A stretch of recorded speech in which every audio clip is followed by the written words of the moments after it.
Muchas gracias, Yael. Bueno, primeramente, ¿cómo se espera este presupuesto, este proyecto de presupuesto en medio de un escenario inédito como lo es la crisis económica en la que nos encontramos y de salud? Y bueno, además, pues en un aspecto que ya se ha dicho que no va a tener impuestos nuevos y además tampoco vamos a tener los dichosos guardaditos. ¿Cómo se espera en este entorno? Así es, va a ser un presupuesto muy complicado porque incluso este año ya tenemos menos ingresos. A julio ya los ingresos están reflejando la caída en la economía y los niveles de ingresos que se observaron a julio son similares a los de hace 5 años, ¿no? Nada más para darnos una idea.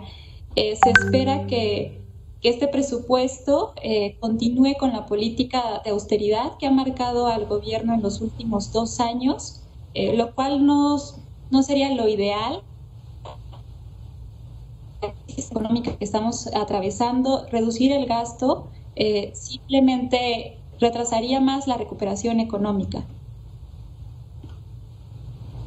Shail, y respecto a los programas sociales que algunos analistas, quisiera escuchar también tu punto de vista, hablan de que este dinero pues está cubriendo una buena parte del presupuesto y no alcanzaría no teniendo los ingresos suficientes. Bueno, definitivamente desde México Evalúa consideramos que gran parte del presupuesto se va a destinar a los programas insignia del presidente. Entonces, consideramos que es probable que no se reduzca el presupuesto en estos programas porque, como el presidente lo ha dicho, es su forma de apoyar a la población en esta crisis. Sin embargo, hay que vigilar que estos programas de verdad estén teniendo un impacto real en sus beneficiarios y que no se utilicen con fines clientelares. Oye, Shail, ¿cómo afecta para el próximo año pues este gasto que ya hemos realizado del Fondo de Estabilización, que ya pues nos queda muy poquito de esos ahorros, y también el posible desmantelamiento ya de los fideicomisos? Definitivamente el gobierno desde el año pasado empezó a utilizar los fondos de estabilización, no solo el FEIP, también utilizó el FEIEF, que es este fondo de estabilización que se activa cuando se reducen las participaciones de entidades y municipios. El secretario de Hacienda ya comunicó hace unos días, semanas, que los guardaditos se van a acabar para el siguiente año porque es muy probable que se utilicen en los 5 meses que restan del año. Entonces, la Secretaría de Hacienda pues no va a tener más ingresos a través de estos fondos, como posibles ingresos que el gobierno pueda tener de manera extraordinaria. Se están identificando los ingresos por coberturas petroleras y también el remanente de Banjico. Sin embargo, aquí hay que puntualizar que el remanente de Banjico, por ley, el 70% de los ingresos que provienen de este fondo se deben utilizar para el pago de deuda y 30% se deben ir para el Fondo de Estabilización de Ingresos Presupuestarios. Shail, ahorita que hablabas que habrá ahorros con la desaparición de subsecretarías, ¿qué representa la desaparición, por ejemplo, de la Subsecretaría de Ingresos de Hacienda? Bueno, en declaraciones de la Secretaría de Hacienda dicen que no va a afectar el funcionamiento de esta secretaría, simplemente se va a desaparecer lo que es el cargo de subsecretario de ingresos. Más allá de si se recorta o no el presupuesto de las secretarías, creo que la atención debe estar centrada en que el gobierno va a recibir menos ingresos.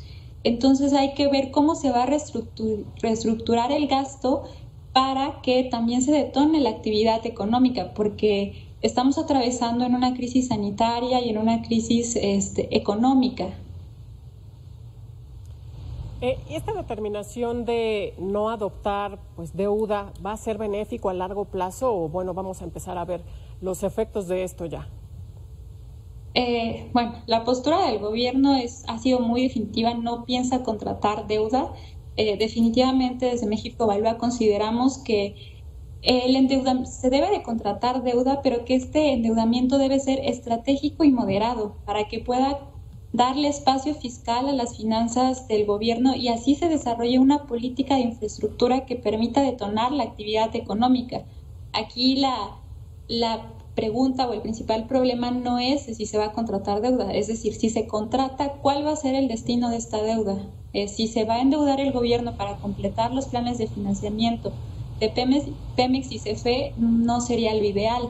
Lo ideal sería que se contrate deuda para crear más inversión y evitar así una caída más prolongada de la actividad económica. Shail, se habla en esta filtración de un precio de barril de $42. ¿Ese ingreso va a estar garantizado por lo que llegue a suceder o ya no hay estas coberturas petroleras? Disculpa, Dan, ¿podrías repetir la pregunta? Estoy teniendo problemas de comunicación. Sí, no te preocupes. Te decía que hay una filtración o hay una proyección presuntamente de un precio de barril de $42. Si no llegara a suceder así por los vaivenes internacionales, ¿siguen estos seguros, estas coberturas o ya no las va a contratar el gobierno, según lo que se ha dicho? Es muy probable que se contraten las coberturas petroleras, pero aquí hay que enfatizar que no toda la producción va a estar protegida por estas coberturas y que los ingresos de estas coberturas no se van a tener de manera inmediata. Cuando se habla de los ingresos por coberturas petroleras para el siguiente año, estamos hablando de las que se contrataron en este año.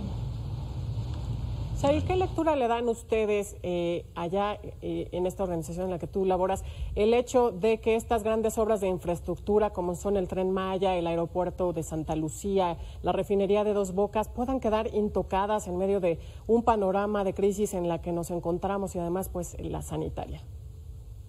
Verás, Tania, 70% del presupuesto en inversión se está realizando a través de estos 3 megaproyectos, que como tú dices es el Tren Maya, la refinería de Dos Bocas y el aeropuerto. Y esta inversión se está concentrando solo en 3 estados, lo cual quiere decir que si van a tener un efecto en la actividad económica, se van a focalizar en estos 3 estados de los 32 que componen la República Mexicana. Entonces, desde México Evalúa consideramos que es indispensable cambiar las prioridades del gasto en inversión a través de una política de infraestructura real. O sea, necesitamos gasto en inversión, pero en proyectos medianos que se distribuyan en sectores estratégicos y que también estos proyectos sean rentables desde el punto de vista económico y social, porque al incrementar la inversión también se va a mejorar la actividad económica, va a haber una creación de empleos e incluso el gobierno va a poder incrementar los niveles de recaudación. Shail, ¿cómo se vislumbra que sea este proceso de aprobación del presupuesto? Si bien siempre ha sido pues una serie de jaloneos por las áreas que normalmente quedan descubiertas, ¿cómo se espera en esta ocasión? Que bueno, pues en realidad es un presupuesto mucho menor y reitero, ante la circunstancia en la que estamos. Bueno, se vislumbra que va a ser un proceso muy complicado. Recordemos que el año pasado incluso se retrasó la aprobación del presupuesto de ingresos. Esperamos que en este año no suceda lo mismo, que se cumplan con los tiempos establecidos por ley. Y bueno, desde México Evalúa estamos convencidos que se tiene que aprobar un presupuesto de calidad y para esto el presupuesto debe de ser realista, evitar sesgos políticos, cumplir con los criterios de transparencia y rendición de cuentas y también que se atiendan las necesidades del país.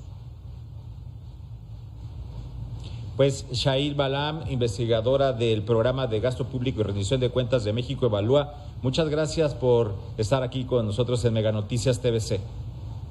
Gracias a ustedes y los invito a estar pendientes de nuestro micrositio, los números de horario dentro de la página de México Evalúa. Ahí vamos a estar publicando el análisis del paquete económico que se presenta el día de hoy. Muchas gracias. Por supuesto que ahí estaremos. Gracias. Adiós.